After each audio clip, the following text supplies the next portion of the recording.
There's no such thing as a host. Straight in. England, World Cup, France. What are we saying? Which we'll talk about teams. Well, we'll talk about football first. Yeah. Are we rolling now? Yeah, we're rolling now. We don't. Rolling. What? You're not going to intros. introduce the Sam Jones show? We don't. It's not the Sam Jones, mate. It's the Eddie Hearn show. No, Look it's how not. you I've seen your Instagram. When have I ever said that? Do you want to introduce the big guest we've got? It's literally... Lads, I hope you're giving him stick. It's literally David Coldwell of the Coldwell Gym Rotherham and Eddie Hearn of Matchroom Boxing. You're not the CEO anymore, that's Frank Chairman, Smith. apparently. You're the Yeah. chairman of Matchroom Boxing, Mr. Eddie Hearn. We've got the part-time we've footballer also Josh got Windass.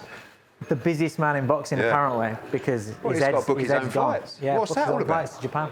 I know, why have you got you booked your own flights? Are we really That's not acceptable, is it? Are we really doing that, are we? Yeah. Yeah, we're doing it all. Fucking. You're the man.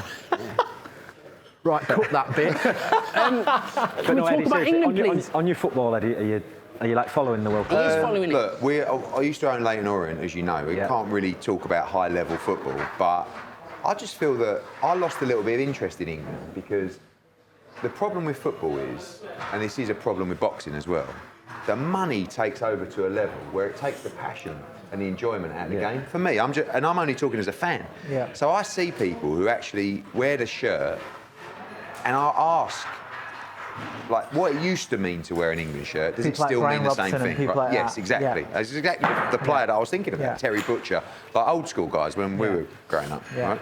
So, but also when you look at it, you look at teams like Argentina where you feel that's really like Messi. I liken it a bit to the Olympics. You know when like a team like the American basketball team playing the Olympics, do they really care about winning Olympic gold? No, they care about the draft and you know who's going to end up getting paid to go. But I feel like this team actually do care, and I'm quite enjoying seeing that. It looks like a good bunch of lads. I mean, we know some of them, don't we? I mean, Madders, he's a mad boxing fan, lovely guy. Declan Rice, probably the nicest bloke you could possibly meet. And I think genuinely, all want to win. Proud to play for England, and therefore you become invested in it again as a fan. In terms of the players and what's going to happen, I can't really tell you too much about it. I mean, you know, I know the team, but. Do you watch the football? Have you watched? Yeah, I do. Yeah, I watch the games, and I watch Premier League, and you know, I've watched loads of football over the years. But for me, it's are they good enough collectively as a team and individually to compare? And do they stand out with the top players? I'm talking about Brazil, and I think I'm not sure we beat France. I mean, is it we've beat them in the last 6 competitive matches? Is that? I don't think we'll beat them, but I think this is the best team we've ever had in terms of compared to the other teams. So I think this England team stands up to Brazil, France, whereas teams in the past, even though we've been unbelievable, they've had Ronaldinho, they've had Ronaldo, whereas now I think we're more on an equal playing field. I think we'll win at the weekend. I do. I'll be honest with you, I do. And it's not being patriotic, it's looking at them as a team collectively and how they're working as a unit as well. I think... But they look fearless, which is good. Yeah. Because I think a lot of those England teams, they've got to that point and the bum's gone a little bit. Do you know what I mean? It's like, oh. But I think those lads are pretty fearless. Like, you look at them and, you know, they're all young kids. Yeah. They're probably a little bit naive to it, really. We've had a golden generation here before. Like, you've had Lampard and Gerrard who could never play together, and Michael Owen up front, Wayne Rooney up front. You thought, we're never going to win anything with that team. But this team is arguably the best England team there's ever been. This squad France of players. have got superstars though at the weekend. They have, but so is England. Jude Bellingham, unbelievable football player. Yeah, he's good. They've got Mbappe and they've got Griezmann. They're a bit of a different level, aren't they, them boys? But and Giroud. He's so underrated, by the way. What a striker, by the way. But comes over to the Premier League, everyone's going, he's fucking absolutely lazy. This geezer, what a player. That just sums boxing and football up there, and you have one bad spell anywhere. Yeah.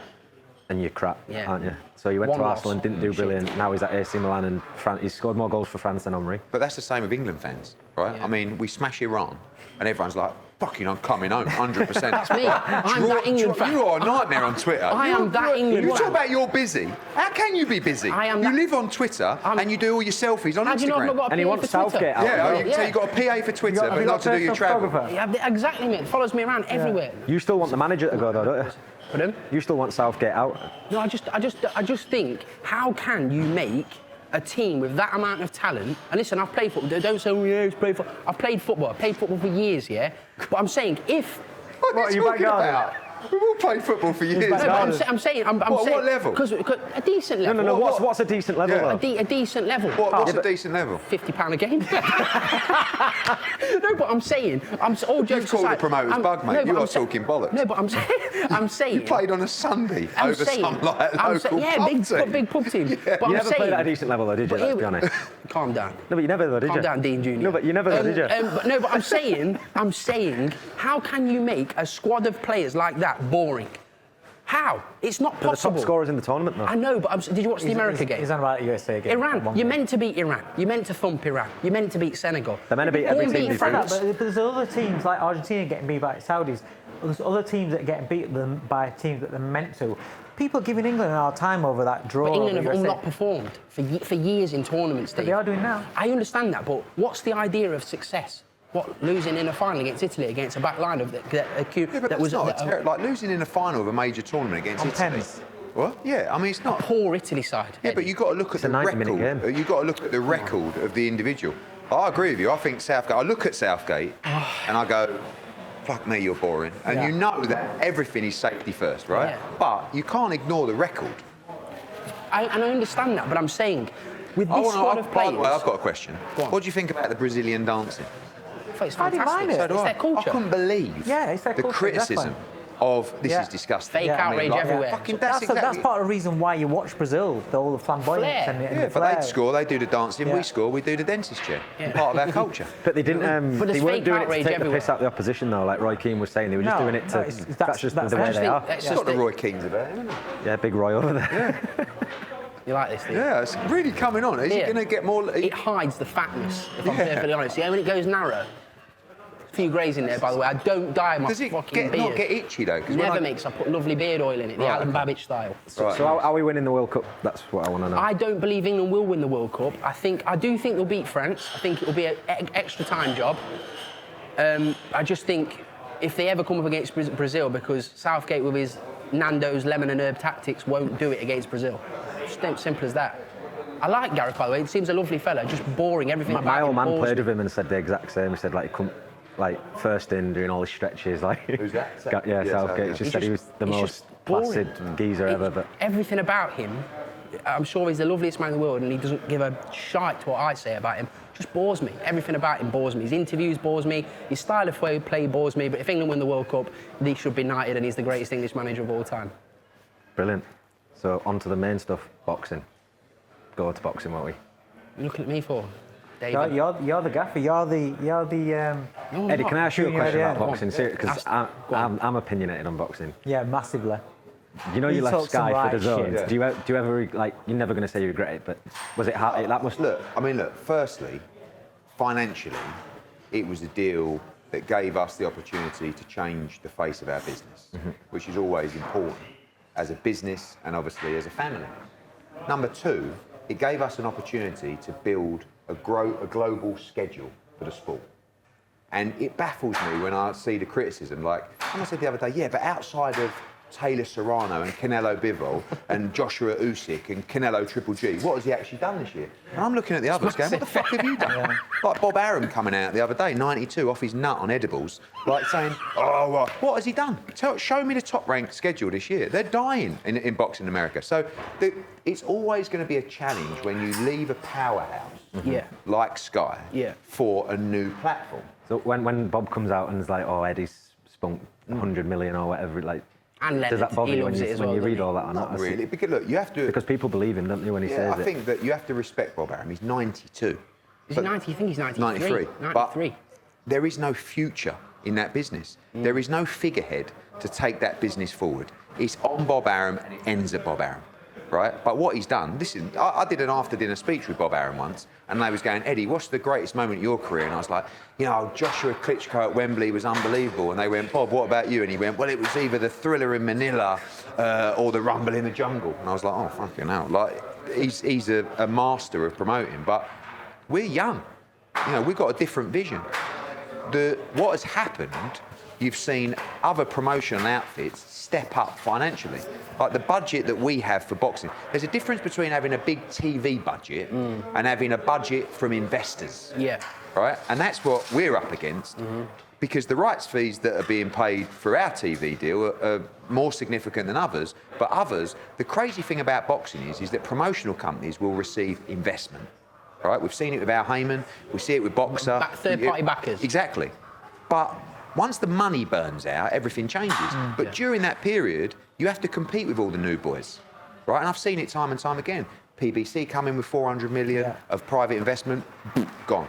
You know, now you've got other promotional companies that have investment, they'll make mistakes, they'll lose money. But the people that benefit are the fighters and the managers and the trainers and everybody. So now you're in a position where we leave Sky, we have this huge budget, but then Sky step back up purely to have a pop at me, really, and then Boxer come in, have funding from a. Do you think that's what it was, though, Eddie? Like, Jenny, I'm not like this isn't a podcast, but like, do you think because when you left and you went over to DAZN, it was a big thing that the changing boxing. Which, listen, the schedule you've done, I brought is brilliant. Like, look, great fights you've put on. But do you think they've done it personally to think? Totally. Just to literally say, not fuck Eddie Hearn, but like, you'll see. Sky were going nowhere with boxing. We convinced them to have a run at boxing. And what they've done in boxing has been amazing for the sport. Great platform, right? But when we left, it became personal. Yeah. You know, we still have huge... Why did it get to... Why can't there be a split? Business reasons, you left for business reasons.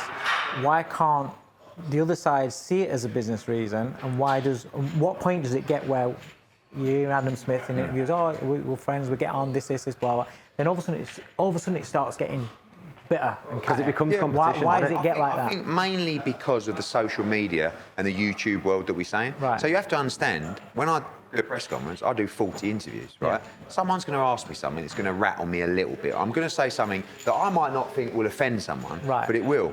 Sky had the raving hump when I left. They felt that they built me and ultimately built me to a position of power, and then we left, right? Which is actually true, right?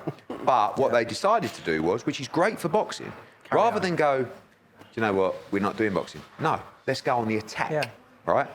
Fuck Eddie Hearn, which is not in a horrible way, because I'm still friends with everybody there, but just a competitive nature. Yeah. But that competitive nature drives people to do more, to work harder, to invest more money, to spend more money, to pay fighters. You know, Dave, you've been in boxing a long time. The money that's going around now, Sam, you know that, absolutely mental. Yeah. Fighters are getting paid 5-10 times more than the market value. Because there's enough, too many fighters and not enough. Of course, but listen, good luck to you. Great news. It won't last, because it can't last unless there's an investment. We're very different. We don't take investment. We don't look for investment. It's our money. We built our business. We make decisions based on the business. When you have outside investment, some people don't give a fuck. They'll spend what they want. How much does he want? 300 grand signing fee? No problem. I'm going, whoa, what? I won't give him 50.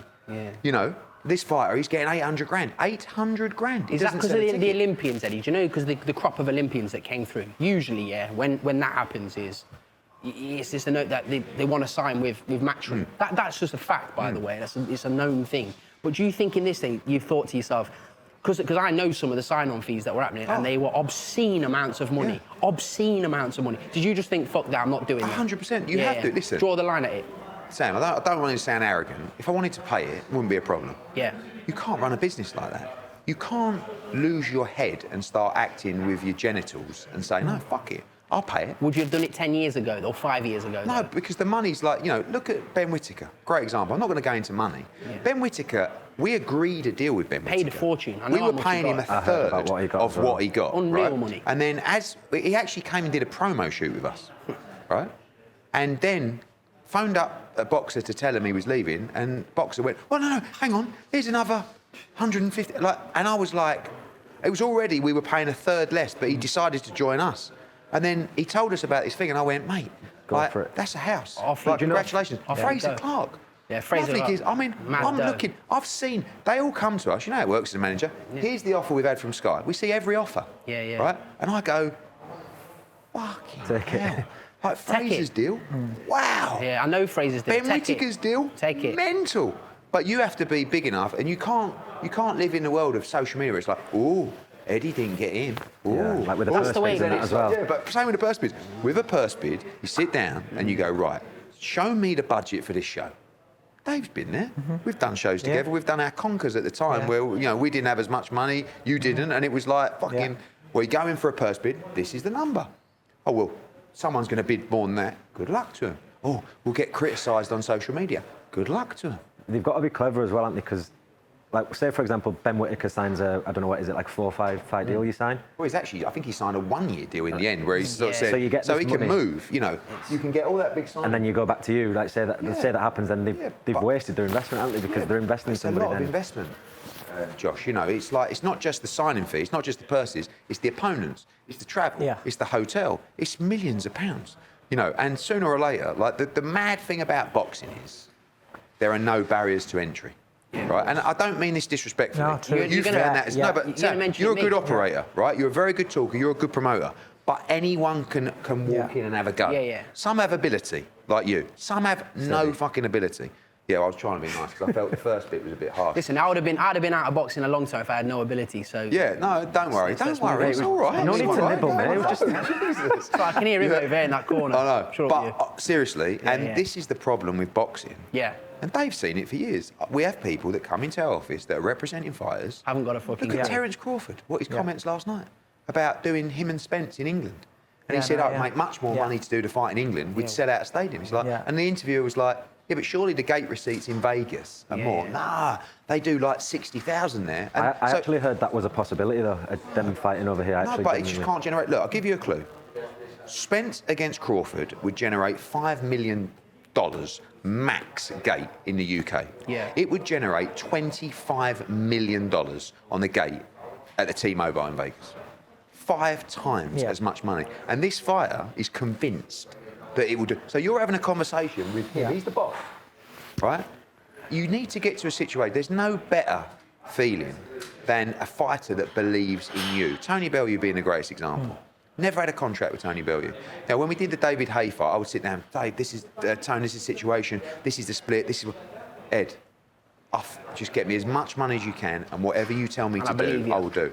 That's the greatest feeling in the world. I'm scared of Tony Bellew, man. He came for me. But that's also the reason why you'd never, you know, you'd always make sure you do a great job for him. But also, at the same time, sitting down with a fighter where he's telling you that what you want to do is you want to go to England, because, and it's like... No, but that's the business. So I actually feel people forget we want to make big fights, the promoters. Like, we've got a responsibility to the broadcaster, to fans. We make money out of big fights. We don't want to do shit fights. Yeah. But it's really difficult to manage it all, to pay the fighter the right money. And now you've got Crawford, I think he's making 7, but some say 10 to fight Avanesian. So why would he fight Spence for 15? The market's so distorted. I think with the Crawford and the Spence thing, listen, you're more qualified, but I think both of them, which is, listen, it's one of the biggest fights for boxing through a boxing fan, but it's not as big as Tank and Garcia, in my opinion, right? But I'm saying those two, right, we'll be looking at it and thinking each other, this is the biggest fight in boxing, I want extortionate, but it doesn't generate that amount of money. Some bloke down the gym told him that he should be getting 30 mil. It's and that's how it works. It's like, so-and-so said I should get 30 mil because that does... It's like, unless it goes to somewhere like Saudi Arabia, where they've got... But it's not big enough for Saudi. But that's why Al Heyman will go for a fight like that. You know the model. Right, guys? 10 million each. Oh, no, or not even that. All the money to you, we'll take 15%. Job right? done. Open book, everybody keeps the revenue. And Al goes, that's a beautiful deal for me, but... Then they go, well, how much do you think we'll make? So we'll have however many pay-per-view buys it does. Oh, no, we want a guarantee. If I'm Al Heyman, I'm guaranteeing that fight at 400,000 buys. That's it. They're being told it does 1 million buys, but they're not willing to take the risk. No. Do you know what I mean? They want the guarantee. So it's a hard fight to make, isn't it? Why do you think that other promoters like Al Heyman and all these people, so like, you did a show when Dalton Smith fought on Boxer the other week, so like you let fighters go to other... Why do you reckon others will never ever do that? I mean, you don't want to do it. Like, you've got a responsibility to keep the best talent on your platform. Yeah. But at the same time, like, I feel that you lose a purse bid, like we did with Dalton Smith. He made 110 What was that grand. against Casey? That was just an example. I mean, in terms of fighters fighting on... Go back to money. Dalton Smith, we lost the purse bid. He made 100 grand to fight Casey Benjamin. Oh, actually, that was a good little fighter. Casey Benjamin is an English title, like kind of level guy. It wasn't so long ago that Casey Benjamin would have been getting 10 grand for that fight. Yeah. He made 60. I mean, Yeah. you know, it's like unbelievable. Tony Bellew made 70 to fight Matthias Masternak for the European title at the O2 on the Froch Groves undercard. And I tell you what, it was a fucking absolute war. Do you remember what Joe got paid to fight Lenroy Thomas for his Commonwealth title in his fourth fight? You remember, we won't talk about that, but it was like, that's extortionate money for Dalton Smith. I feel like, and Dalton had a chance to go on Sky, right? Get some exposure. His contract's up with us. Maybe he'll sign with us, maybe he won't. I believe he will, but if not, good luck to him. But you want fighters that want to work with you. And we've built a business that's big enough to say, oh, guys, if you don't, you know, if it don't work out, what we won't take is disrespect. Where we've done a good job, Lawrence Okolie being a good example. I didn't know whether to like bring that up. I want to ask about I hammered him on the last podcast, because from the outside looking in, when I saw the comments, I'll be honest, and I've said this to you guys as well, Lawrence Okolie, if he can punch, scary, frightening, good fight, I'm not doubting that. But I've been on your shows, I've been there plenty of times when I've watched him, and it's like, he's not watchable. And he's not box office. I was there when he boxed, when he defended his world title against Polish guys. All If Polish you took fans, the Polish out there, there was nobody in there. So from my point, looking in and not knowing any of the story, is I can't understand why it seems such a bad thing. You've done something so bad, and I don't understand what that can be, because from a boxing point of view, I think you've done a good job on it. Don't get me wrong, I'm not kissing your ass. I think there's others that you're not. It's one of the very few times, Dave, where we've job. actually had support from the social media world, like, and Because you've done a good job with it. So what it is, in my opinion, is you go out to Dubai, right, like he's done. You start hanging around with people. Again, we talked about those people earlier. Should be making this, should be making that. You know, I spoke to Lawrence the other night. There's no real dispute from him that we haven't done a great job. Basically, what happened is he has one fight left. He disputes that, but that's our legal opinion. How is, if that's in a contract, I don't understand how there's because it's a mixture of things where he took a fight on the AJ card. He was supposed to fight Glovatsky, right? He ended up having the Glovatsky fight fell through. It was 2 days to go, an interim fight where he was basically outside of the contract. It was all agreed, but there would be an extra fight on the contract if he wanted to take that fight, which was all agreed. He then said, oh no, I didn't know, etc., etc., etc. The reality is, what happened was, someone interfered with the contract, he received an offer that was twice as much money, and he wanted to take it. That's it. I saw the proposal. It came from Boxer and Sky Sports, and it said, Lawrence Okolie, the face of Sky Sports Boxing. That'd have gone down well with the viewers, wouldn't it? But that's really what it's all about, and he feels like we stopped him from taking that deal and that opportunity, and therefore you talk about, you know, his comments like slave trader and stuff like that. That's where it's come from. You have to respect the job we've done for you in a contractual position. We don't agree on that. What he doesn't dispute is the job that we've done for him. I was going to say, from and an the watch he's outside walking around in. nobody can say. The watch is the thing where he goes into the Sky Sports studio when we signed him, and he says, oh, don't forget, if I win a world title, I want a Rolex. And I go, 100%, mate. You get, and I didn't even know if he'd win a world title. Was you hoping he was going to forget when he chinned? No, but it's the first thing he said in the ring after. Now, everyone thinks you get one when you win a world title. No, only if I tell you. Yeah, Cordina said he's after one. Yeah, but I said to Joe, I've never told you I get half what everyone gets one. I went, no, fuck off. You get one each if this podcast as well, apparently. That, you know, all of a sudden, the goal... When I signed Lawrence Okolie, a Sky dueller was 25 grand. Next thing, they're 45 bags. I'm going in there going, oh, yeah, how much one of those guys... Did you get it list price or did you have to pay over the top for it? No, I got it list price, but it's still 45 grand. And, you know, but little things like that, I mean, it's just... No one disputes, no one can say, sit there and say, you've done a bad job, Lawrence Okolie. That's the horrible side of boxing. Dave's been through it 100 times. You've done a good job for a fighter. They've had an offer for more money. They want to go. There's no loyalty in boxing, and if there is, I can count them on one hand. Yeah. Right. Okay. I'm gonna pick on that one. Right. Loyalty in boxing, I get. Right. But do you not think that sometimes loyalty? I'm not talking about Okolie. I'm talking about in general.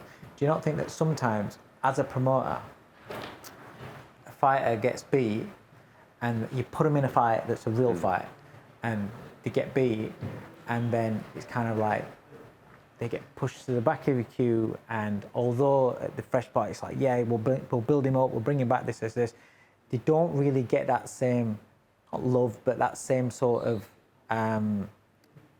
opportunity to come back, they're kind of like left on the shelf. Yeah. And that was a question I was going to ask Eddie about, because, you know, do you see the Josh Kelly performance the other night? I was saying, do you have, like, in football when, so like I'd been released from a club when I was younger, and then you come back and you do well, and then that club probably thinks, oh, we should have kept him. Do you ever think that about fighters who you let go and then they go do well other places? No, I think that, firstly, on Dave's point, I think that life is sometimes quite cruel and unfair, where it's not necessarily about the loyalty, it's just about the priorities change when a fighter gets beaten, right? Really, at that stage, it's up to the manager, in my opinion, to not just put in the provisions for a defeat when you're talking about the new contract. In fact, we have a lot of situations with fighters now where when we do deals, we have to give them that comeback fight, actually at money that we think, fuck me, if they get beat, they're not really worth that, but they will. But do you not think, so in this whole new modern way of thinking, and I think promoters are partly to blame, I think TV's partly to blame, where if you look at a lot of champions in the past, they have suffered losses early on in their career, and they've come through. These days, it seems as though promoters want fighters to take risks, get there quickly. But then, if they were to get beat, they're kind of like, the career's almost like finished. In terms of the big promoters concerned, and you don't think, well, he could actually, all right, he got beat there, but he's still got a lot of potential about him. He's still got this ability where he could end up being, if we just bring him back. I think the pressure's on for them to take tough fights. Yeah. Like, I'll give you an example. One of your guys, I'm sure you don't mind talking about, Jordan Gill. Yeah. Right? But Jordan's in a situation now where it's like, what do? You know, you either, because you really don't want to go backwards. You don't want to rebuild, do you? Do you want to take an 8-rounder or a 10-rounder? Not really, for that kind of money. Or do you just want to jump into a bigger fight, maybe at Super Feather? He's just one example. Going back to Josh Kelly, the thing with Josh Kelly is that I think that against David Avanesian, he was moved too quickly, in my opinion. But what Josh shows in the gym, he doesn't always show in fight night. You know, Seen it in the gym. I remember having a conversation with someone from the GB who said to me, when I signed Josh Kelly, just when it gets tough, you know, like, we also have to remember, and I know he's your fighter, he beat Troy Williamson, right? Troy Williamson is a British level fighter. Maybe European, but he was poor the other night, right? But do you think that was the brilliant? No, but listen to me, right? No. That was the brilliance of Josh Kelly, in my opinion. No. Josh Kelly's miles above Troy Williamson. I've said that before. But Josh Kelly is always miles above Troy Williamson. What Josh Kelly was not good enough to do was beat David Avanesian. Let's just take that fight into consideration. He was breezing through everybody else, and he would do it at domestic level. He's a very talented fighter. The problem is when you face a big, strong, clever, smart, hard-punching, you know, not a guy who is domestic level, who just didn't know what to do. Talk about David Avanesian, whatever you want to say. I don't think he's an elite welterweight, he's a world-class welterweight. I said it on interview, difference between elite level and world-class. By the way, if those two fought again, I'd back David Avanesian every time against Josh Kelly. I'm not seeing the rebirth of Josh Kelly. I hope I am, by the way. I'm just seeing a great talent that's good enough to win at that level. Yeah. Do you think Josh Kelly, Conor Benn's ever still a big fight down the line? I think it's a big fight, and I wish that fight would have happened. like Conor Benn in that fight. But at the end of the day, Conor Benn's got more on his plate to come through. But I think that the problem now with Conor Benn is mentally, he's had such a horrendous time that when he gets cleared to box, whether that's now or whether that's in 6 months... What level is he going to come back at? And Tony Sims will say, we need to come back because of everything you've been through in a fight, and then we go into a big one. Do you want me to say the perfect fight for him? And I'll say it. And I'm going to do the perfect fight, and you'll laugh. Kell Brook. No. Florian Marku. It's the perfect fight for him at welterweight. Yeah, but Florian Marku just lost. No, he didn't lose. In Albania? No, he didn't lose. He won. Oh, did it? I saw the fight. I didn't wait for the decision. No, he won. But what I'm saying is, that's what I mean. It would pack out the O2 Arena. Yeah. Conor Benn would be a favourite in that fight. I like Jesse Vargas. Jesse Vargas, another good fight. But I'm saying I want to see Conor come back and fight. Yeah, but it's just Conor Benn will say... Do you know what? Honestly, I'll be honest with you. I find it uncomfortable talking about his next fight and what's going to be next for him until this gets sorted. Yeah, but what? The reality, but the reality is, Dave, is one way or the other. He's going to fight again. Whether he receives a ban or doesn't receive a ban, his career will resume. if that ban is 6 months, 12 months, whatever it is, he is going to fight again.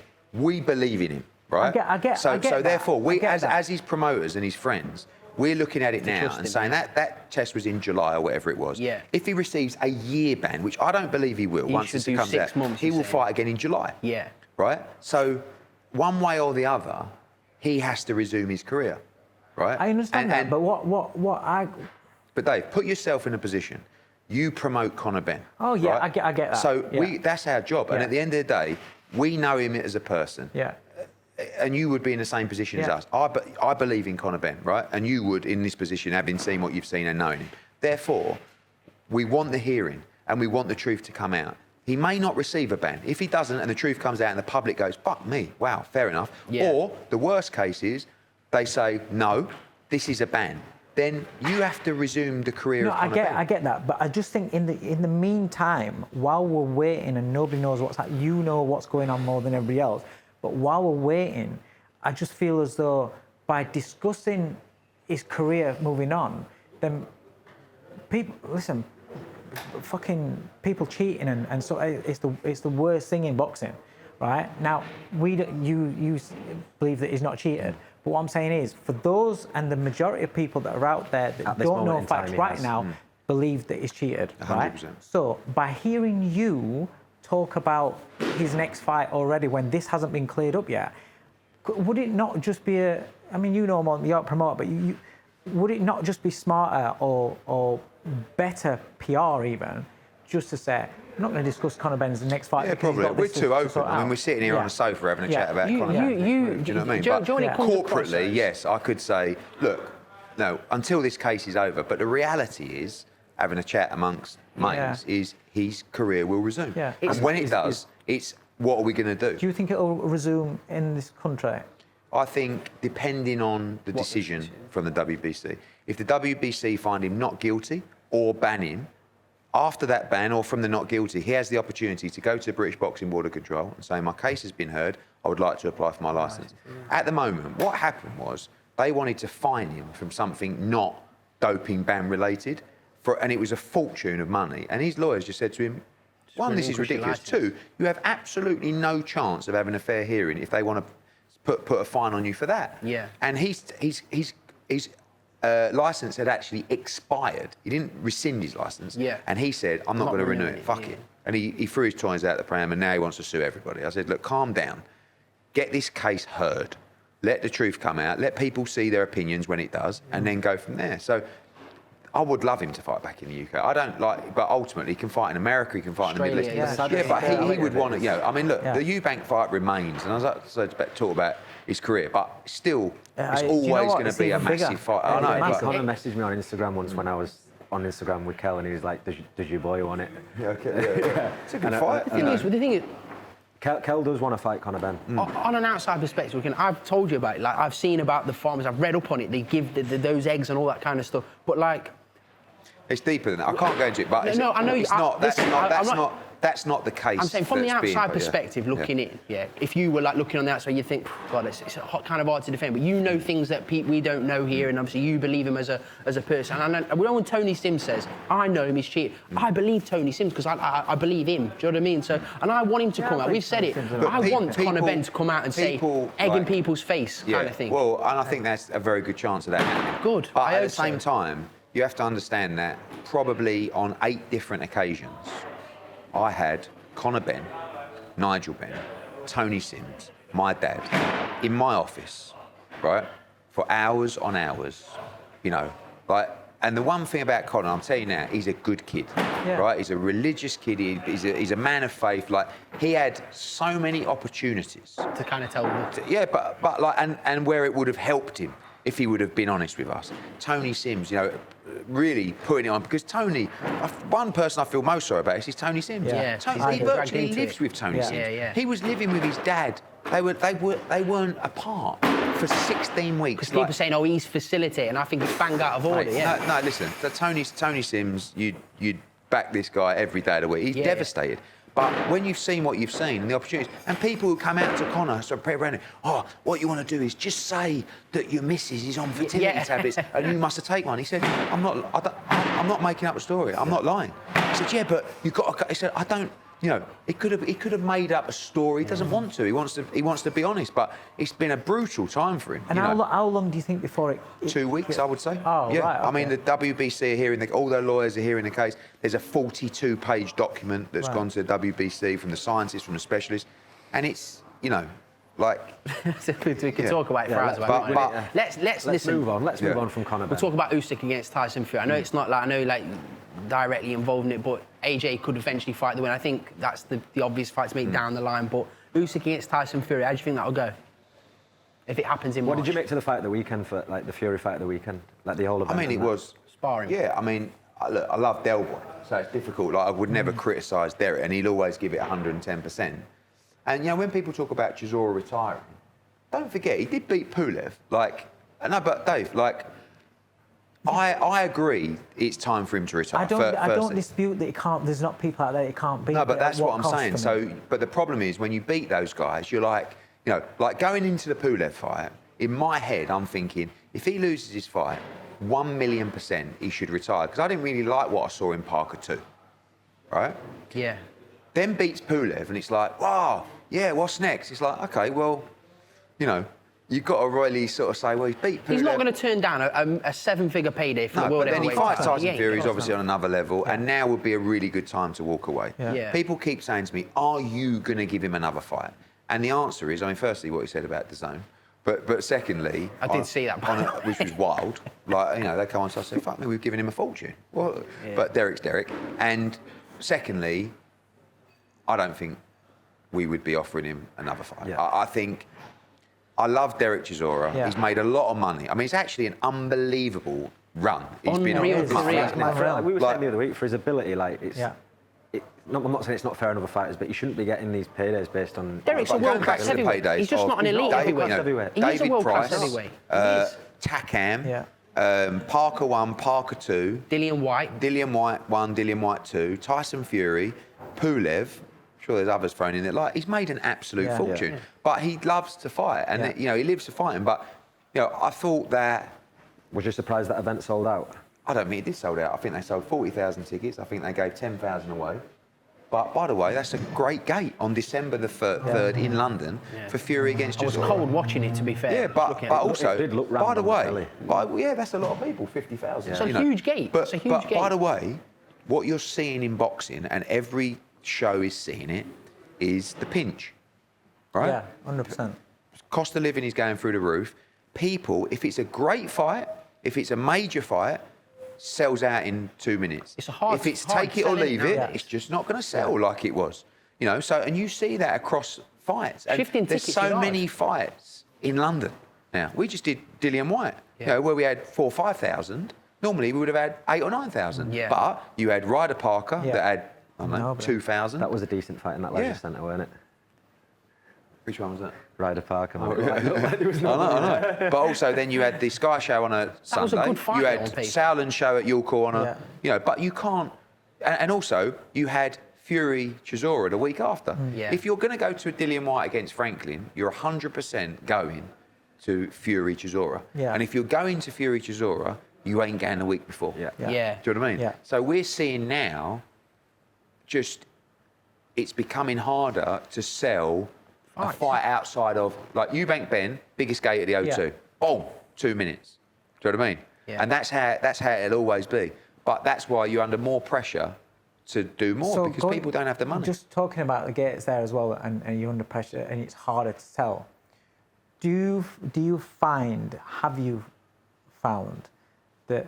Remember, I said to you when you was talking about leaving Sky, I said to you about the Sky platform. How is that going to affect you? That's something from my side, from my fighters, I was worried about. How would that affect their exposure and selling and things like that? Do you find that has been a little bit of difference in your gates? In the gate? Maybe not.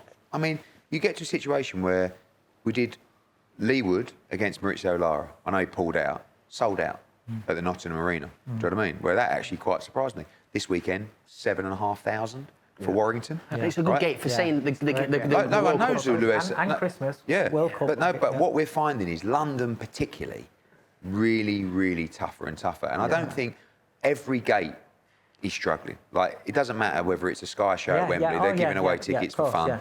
You know, Frank Warren's done the O2 last week, 1,500 people at the O2. Like, it's not just, but of course, we don't have the promotional firepower that Sky have. There's no point You have to rely on your platform a lot. We have to rely on our cards. Yeah. You know, we have to rely on the power of the Zone's social platform, which is huge. Yeah. My social platform, which is huge. We need that tie-up. There's a lot of work going in with the BBC and stuff like that. They need to be smarter in that respect across platforms. But really, we need to make sure that we produce the best cards from top to bottom. And it does, you know, I should never read the negativity online, but when I get the critics, like, sometimes I watch cards, right, that aren't mine. Yeah. And I'm like, I don't get it. Because if I did this show... But do you not think you've, like... It's like when you go into America, Eddie, you've gone in there, like, English, Hugh Grant, and they think, fuck this guy. Like, when I watch the interviews of, like, promoters, I just think... Leonard Ellaby. I'm not saying... I'm nowhere near this level. I hope to be one day. But I hope to Christ I'm never sitting there, like, ripping my... Doing this, go... I don't have that anger towards anybody. Like, you will do one day. No, but look at like, Bob Arum towards you. He's 93. Though, or is it like? But you know what? I don't. Do you think they've blocked you? Do you think they've come together and blocked you in America? Yeah, of course. But that's horny, right? I look at it, right, and I look at it now and I say, I used to feel sorry for Frank Warren and Bob Arum because I used to look at their reactions and their anger and their bitterness and think, what the fuck? What is wrong with you? But all it is boxing, right? And I would be exactly the same at that age. And sometimes I have to check myself every now and again because I'll do an interview and someone will make a comment going, hey, you sound bitter. You used to say that Warren sounds bitter. And I watch the interview, I go, fuck, yeah. I felt that. But it's like, but because you're aggressive and you're passionate about what you do, but the sport and the business weighs you down. Yeah. It's a huge amount of pressure. And it pisses you off because you love it. Yeah. You argue with fighters, you end up falling out with people. Yeah. The Conor Benn thing happens. I mean, the Conor Benn is a pretty low point, really, where everyone's looking at you like you're a fucking scumbag, to be honest with you. Is that mostly with the AJ stuff as well? With the Fury, AJ Fury, it was all wrapped into one. Next thing you're going out and fucking, you're in a petrol station and some go, oh, what's happening with Fury, AJ? And you get back in the car, geezer's knocking, let's have a photo. Oh, Conor Benn, what's your you bleep that out, please. You can actually imagine things like that. No, but non-stop, and there's no escape. Do you know what I mean? So it's like, you know, and there are times where you just think, like... How long do you want to do it for? Yeah, and that's the answer. And I promise you, I will be out by 50. When you come out, 43. When you come out, do you reckon it'll be difficult for people? I'm not trying to big you up here. You've got Frank Smith down there. He's lost some weight. Frank's ready for it. But at the end of the day, it's like you get to a point where I've got a commitment to the sport and to the business because it's my life. It's my dad. You know, it's like I've got responsibility as his son. But you get to the point where I'll just go, bye. You know, because... Will you be able to do it though, Eddie? Genuinely, I know you. I will. I will. know you say that, but there's a life. I know my life will be much happier, right, without boxing. I don't think it would be. Not boxing, without the stresses that you have to go through, right? Because your families as well. But at the end of the day, I have a responsibility to what my dad has built to deliver. And our business is going through the roof globally across all sports. We're in a position now, we're talking about floating the company. I mean, it's got so serious, you know? But the thing is that eventually, you have to look at yourself and go, right, job done, thank you. And I look at Bob and I look at Frank. Yeah. And I've come to understand it's not necessarily their fault, right? But I've always looked at them and thought, whatever you do, don't become them, right? And I'm miles off becoming them, but just every now and again you just go, whoa, you know, like, but because you go down there, you do 40 interviews and it's like, and they're all at it, those boys down there, you know, and it's like, we just did an interview with Bob Arum, and Bob Arum said, you're a joke. Are they just after quote? You know, and you go, I'll go, fuck Bob Arum, what top rank? You've spent £1 billion. What do you think to this? I just went down there, I went, top rank? I said, it's more like top wank. Like that. Now that's all over the internet, right? And it's the main headline. Yeah, and I'm like, and I get home and I, fuck, you know, like that. And it's just... Do you ever, Joe Eddie, because I know you've got 2 good daughters, right? Do you ever think like, it's hard to like keep, like, because you're all over the place. I think to myself, I'm going to flipping Japan tomorrow, and I'm thinking flipping, no, but like I genuinely miss my like you're everywhere but in constantly. anything that you do, you have to make sacrifices, right? Yeah. And you have to be incredibly selfish. And that you look at sportsmen, are exactly the same. Now, when I do my podcast and I speak to some of these people, fuck me, they're brutal. Yeah. Is it a better podcast than this? Oh, much better. Adam Peaty, like talking to him, he's like ruthless. You know, just had a baby boy.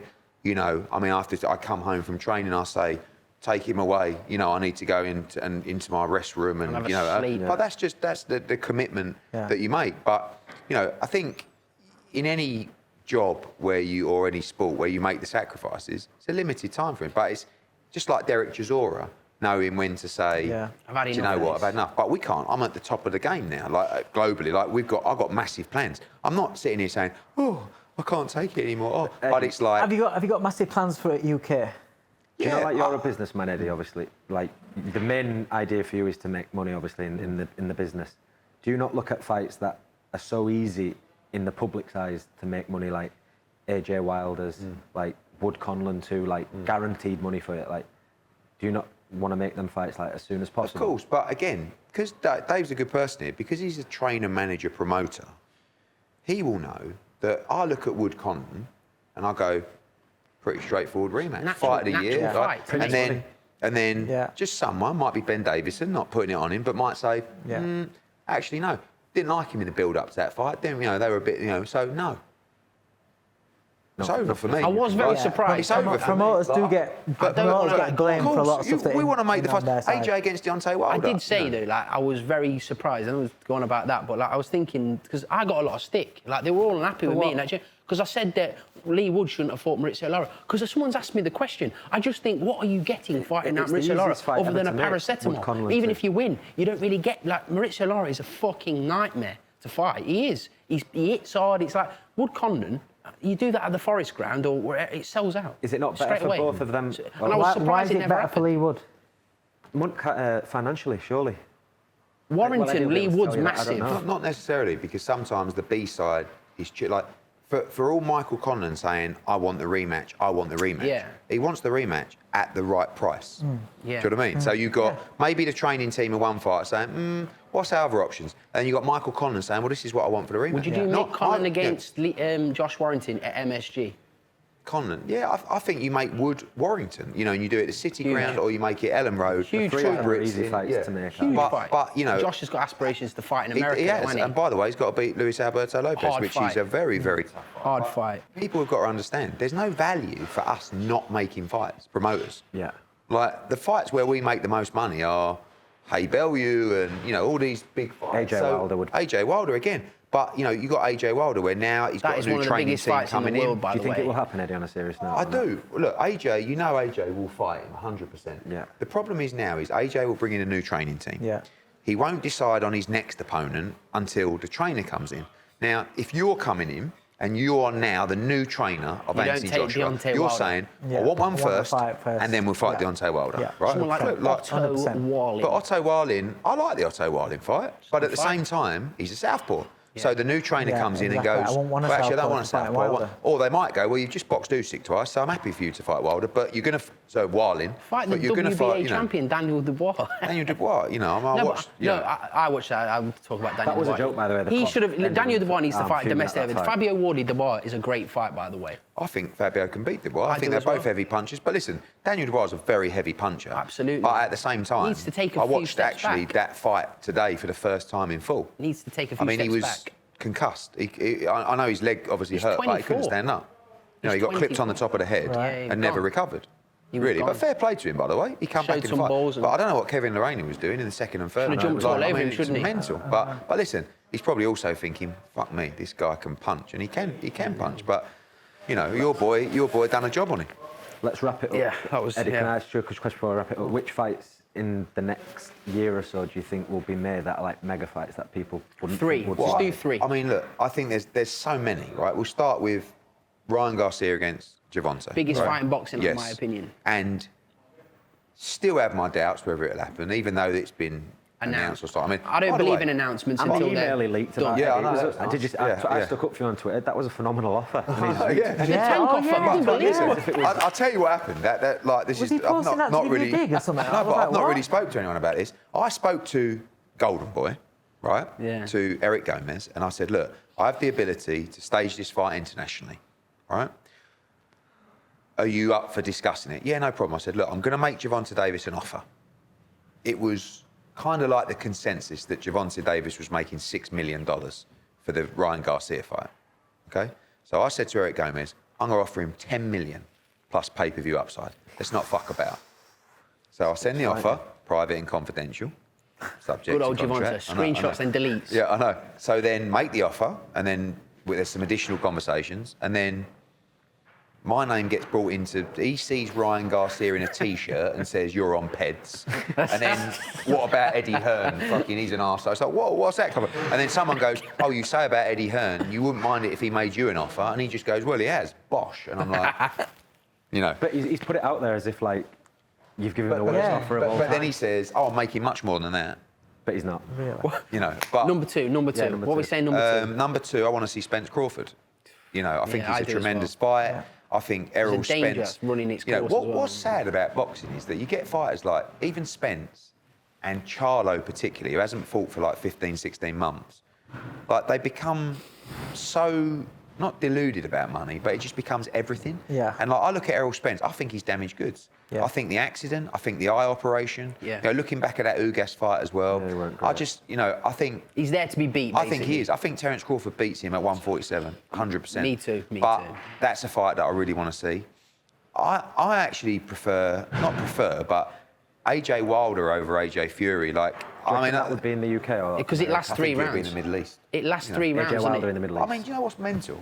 I was looking the other day, Warren gave an interview, and they went, where do you think Usyk Fury will take place? And he goes, well, wherever the most money is.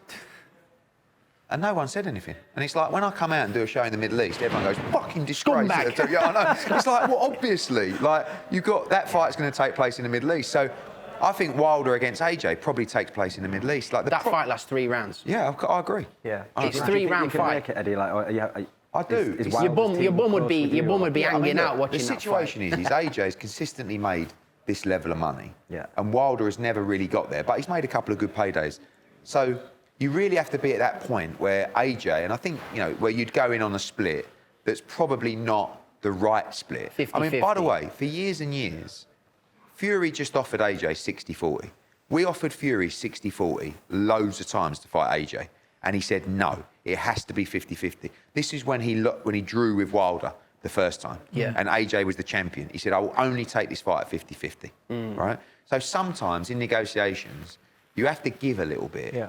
Going back to like when Bellew fought Hay in the first fight, it was like, he didn't really feel like the split was fair, but at the end of the day, took it and he he thinks got he can the- he win, got and he the- can make money. I lost a fortune in that fight. You should never, I didn't, I made a fortune in that fight. You should never worry about what the other person is getting. Worry about what you're getting. Yeah. That's the only thing that matters. Is You know there what I a way mean? you can ever, so like, you know, in football... That's where ego so like, comes in. But this I don't know what any of my other teammates get paid. So is there any way Yeah, you the can other ever fighter do the will fight know. and Look, they that's don't know what important each to know other your gets paid? market value, yeah? But at the end of the day, the offer is for you. Yeah. Oh, so-and-so's on that. Don't worry about so-and-so. Yeah, but I'm better than so-and-so. Listen, this is your offer. This is your... And you've always got to push for the best offer. But, you know, I just feel that sometimes if you really want to make a fight to happen, the biggest fights happen because someone has made a compromise. Yeah. Where someone's gone or Facts. someone's talked someone into saying, listen, I know you're worth 60-40, but it's 50-50. When AJ boxed Kubrat Pulev, with the IBF, they was getting 35%, Kubrat Pulev. He weren't worth 15%. Yeah. But to get undisputed, Couldn't wait we to had get on the hold plate, on could to he, the for belt. that? And AJ would say to me, fuck, 35% for fucking Kubrat Pulev. And I say, mate, something we got to do. He's getting £1 million too much. But You wanna keep we the want belts. this, we've got to do it, and this is how we got to do it. Fucking hell. Okay. So those big fights always happen when someone says, okay, you know, I'm willing to do that. So Spence Crawford, Garcia against Tank. Wilder. Wilder. Joshua against Wilder. You know, and so many more like really good domestic fights. I mean, I like Callum Smith against Joshua Boatsy. So do I. You know, I like Boatsy or fight. Callum Smith against Yard or see what happens in that fight. I feel like we got to push harder to make the big domestic fights. Yeah. Like, and I don't really care at what level they are. You know, we're talking about Dalton Smith, Sam Maxwell, or Robbie Davis Jr., or you know, you're making O'Hara against Lewis Ritson. Like these are good. Are you? First we've heard of that. Okay, I don't know. Yeah. That got announced. Good fight, I was by the going to say way. it's been announced. That got announced. No, it's not been announced. It is. I just saw it on Twitter. It's not been announced. Literally 10 minutes ago, like before we started this thing, it was Has announced. it? Yeah. Joking. Brilliant. You don't even know your own schedule. That's these two He weren't booking sure, was flights. he? I knew it was on the page. I knew it was on the page, but I didn't know it. But look, just I'm not saying that's AJ Fury, but like they're the fights, the competitive fight, Wood against Warrington. Yeah. You know, and you know, we managed to make Ryder against Parker. Good example. Like there's Felix Cash against Anthony Fowler. What about that? I'm not sure Fowler I will don't fight think again. Fowler's going to box again. Why? I just I think, don't know. I think he's enjoying his life. He's yeah. made decent Twitter money. kills I mean, me, man. you know. You don't think Fowler's going to box again, do you? Well, I just don't see it. I think he's comfortable in his... You should box Troy Williamson. I don't know. It just seems it. great fight that is, by the way. There you Oh, go. mate, Fowler, their Troy spars, Williamson, yeah. their spars, Troy Williamson and Fowler, oh my God. If I was to release them, David, you've got to viewing do numbers, it. honestly. Eddie, thanks for joining us. I And you appreciate also, that. next same time again in a month. No, Yeah. okay. Yeah, you enjoy If it? you want big numbers, let me know. Big numbers. We're going to Appreciate that, We'll Eddie. see the numbers We've got a fly big up. budget, haven't we? Look at Yeah, that. exactly. Big budget. Yeah, Look at yeah. this.